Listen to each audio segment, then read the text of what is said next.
장애인의 건강한 삶을 꿈꾸며 장애인에게 유독 힘든 코로나19. 코로나19로 고위험군 장애인 위험. 아들 진료 위해 병원 갔지만 수어 통역사 없어 발만 동동. 마스크 구매라든가 내가 아팠을 때 어떻게 해야 하는지, 대처해야 하는지 정보나 도와줄 사람이 많지 않아요. 정보 습득부터 소통 문제, 기본적인 이런 문제가 해결돼야 공평하지 못한 장애인의 의료 접근권, 장애인의 건강한 삶 프로젝트, 천안시 장애인 건강권 및 의료 접근성 보전에 관한 조례 제정, 2020년 5월부터 12월. 저는 뇌변변 1급이고요.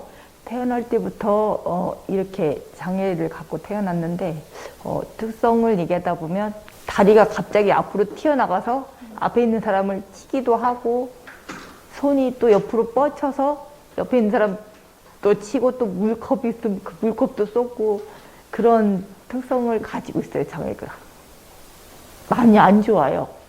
가끔 막 너무 통증이 심할 때는 병원에 가서 그 물리치료를 받긴 하는데, 물리치료 받을 때도 몸 맘대로 휠체어에서 내렸다가 타기가 힘드니까 그냥 휠체어에 앉은 상태로 물리치료를 하다 보니까 그 여러 가지 물리치료를 못 하고요.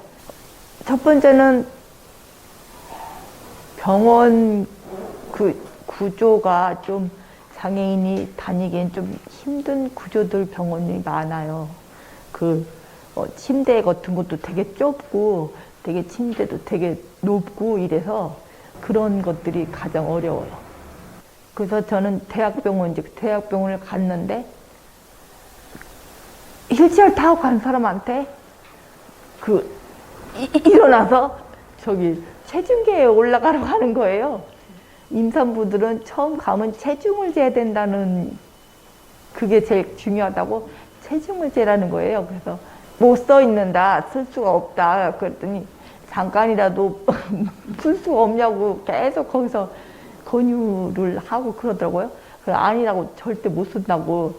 그래서 이제 몸무게 재는 건 이제 패스하고, 그리고 이제 의사 선생님 만나러 방에 들어가서 침대에 눕자마자 그 의사 선생님 하는 말이, 애기 초음파를 보지 않고 저 누워있는 자세를 보더니 허리가 삐뚤다고, 절대 자연분만은 못한다고 이 말부터 하는 거예요. 저는 자연분만하고 뭐 수술하고 이거를 결정하러 간 게 아니고, 아이가 잘 있나 그걸 보러 간 상태인데, 이제 뱃속에 이제 그 아기를 본다고 초음파를 봤는데 아기가 크기가 작다고, 뭐 이대로 갔다가는 위험할 수도 있다, 이런 막 겁도 막 주시는 거예요. 장애인 전담병원이 좀 생겼으면 좋겠어요. 모든 기구들이 그 장애인한테 맞게끔 설치돼 있고, 제가 2년에 한 번씩 나오는 그 건강검진 받을 때마다 전 유방 초음파를 못 해요. 일어서서 그 초음파 검사를 해야 되는데 할 수가 없거든요. 그래서 아직까지 여잔데도 유방 초음파를 한 적이 없어요. 그런 규정을 좀 넣어줬으면 좋겠어요. 초음파를 받을 수 있는 그런 규정이 좀 생겼으면 좋겠어요, 저는. 그게 제 희망사항입니다. 네, 저희 아이는 현재 20세 여성이고요.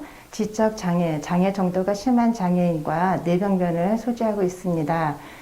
현재 여러 가지 안과, 그다음에 치과 쪽, 그다음에 내분비 쪽, 그다음에 산부인과 여성 질환 쪽으로, 그리고 정형외과 쪽으로 뭐 골고루 다 좋지 않는 상황입니다. 병원을 접근하기가 상당히 지금 애로사항이 많습니다. 병원 주차장에서부터 진료실까지 올라가는 과정도 그렇고요. 그 다음에 대기실에서 접수하는 과정에서 진료실 의사 선생님을 보는 것까지도 굉장히 과정이 어렵습니다. 저는 태어날 때 2살 때 열병으로 인해서 청각장애가 되었습니다. 네. 네. 청각장애인들에서 수화통역이 필요해서 의사소통을 하기 때문에 도움을 많이 받을 수가 있습니다. 그러니까 수화통역이 그러니까 지금 이제 자기 병에 대해서 이제 제가 수화통역사한테 매번 다 설명을 해야 되고요. 제가 병에 대해서 모르면 안 되는 그런 상황이 있습니다. 매번 수화통역사가 올 때 수화통역사들에게 제 병을 설명을 해야 되기 때문에 그런 불편한 점이 좀 있습니다. 필담으로 해야 되고요. 수화 소통이 안 되고 어떨 때 얼마 전에 건강검진을 갔다가 뭐 수화통역사가 필요하다. 왜냐면 혼자 오면 안 된다. 내시경 할 때 주사하고 수면 나중에 수화통역사가 필요하다라고 제가 이제 그거에 대해서 보호자처럼 수화통역사가 필요하다라고 했기 때문에 수화통역사가 같이 간 적이 있습니다.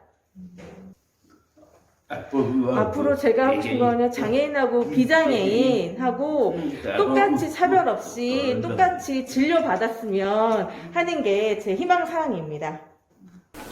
저는 중증 지체장애인이고요. 지체장애인이 상당히 많은 분들이 종류가 많은데, 유형이 많은데, 저는 척수손상 장애인이라고 생각하시면 될 것 같습니다. 척수손상 장애인들은 거의 한 95%, 98%까지도 다 사고로 인한 장애를 갖게 되는 분들이라서 거의 다 중도장애인이고요. 또 운동신경과 감각신경까지 모두 잃어버리게 됩니다. 척수손상 장애인의 특성상 욕창이라든지 방광염이라든지 그런 거는 계속 생겼다가 좋아졌다가 생겼다가 없어졌다가 이런 상태입니다. 현재로서는. 작년에 4월 달서부터 8월 달까지, 8월 말까지 4개월 동안 병원에 입원해 있었는데 병실 안에서 대변을 봐야 됐어요. 근데 과연 비장애인들이 그거를 이해해 줄까라는 생각이 너무 컸어요. 그래가지고선 병원 담당 의사한테 얘기하고 그 병원에서 그 간호사분들한테 얘기를 하니까는 간호사분들이 그 비상계단 있잖아요. 비상계단에 가가지고서 침대채 옮겨서 거기에서 대변을 봤어요. 근데 왜 그런 생각을 했는지는 모르겠으나 저 혼자는 한마디로 나를 이해해 줄까라는 생각이 제일 컸던 것 같아요. 그렇게까지 했던 이유는. 네. 장애인 건강 현황. 장애인 건강검진 덜 받고 만성질환 많아. 건강검진 수검률. 장애인 64.8%, 비장애인 74.1%. 장애인 입원 일수 비장애인의 7.6배. 외래에서 치료 미흡, 제한적 서비스 원인. 장애인 만성 환자 비율 75.8%. 장애인의 보건 의료 서비스 이용의 어려움, 경제적 문제, 접근성 문제. 그래서 천안시 장애인 건강권 및 의료 접근성 보장에 관한 조례가 제정되었습니다. 조례 제정 과정, 온라인 설문조사, 장애인 간담회 조례 제정.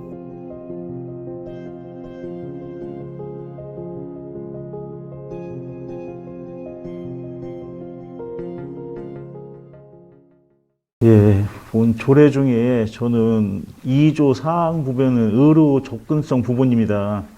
장애인들이 어려움 없이 보건의료 서비스를 받아야 하는데 실제는 많은 어려움이 있었던 것 같아요. 발달 장애 같은 경우 병원에 가면 병원에 대한 두려움으로 인해 가지고 의사들하고 진찰하는 데 있어가지고 여러 가지 문제점이 있는 점.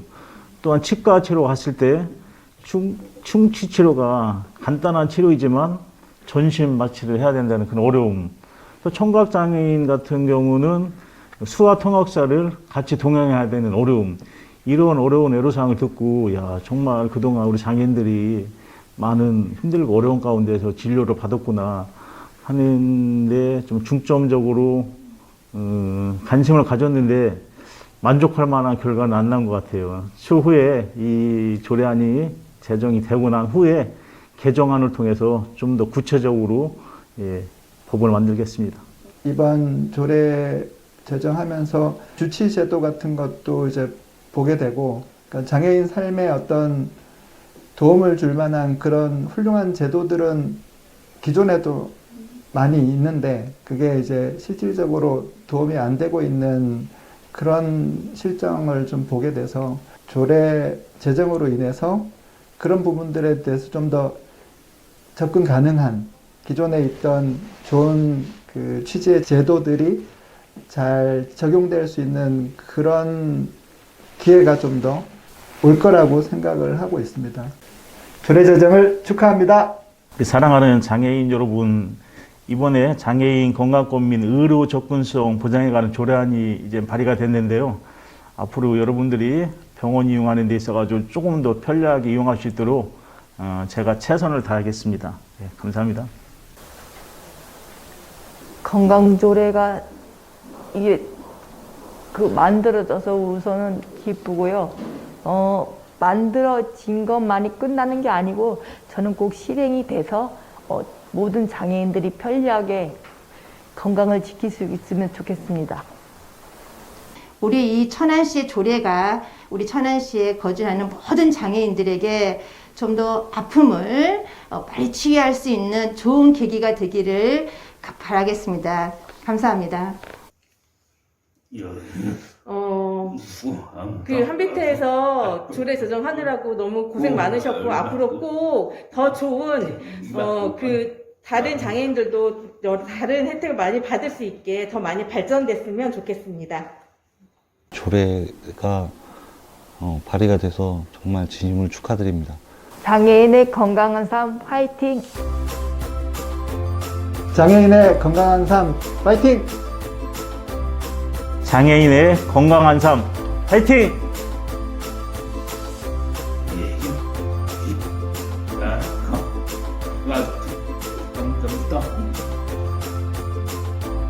장애인의 건강한 삶 화이팅!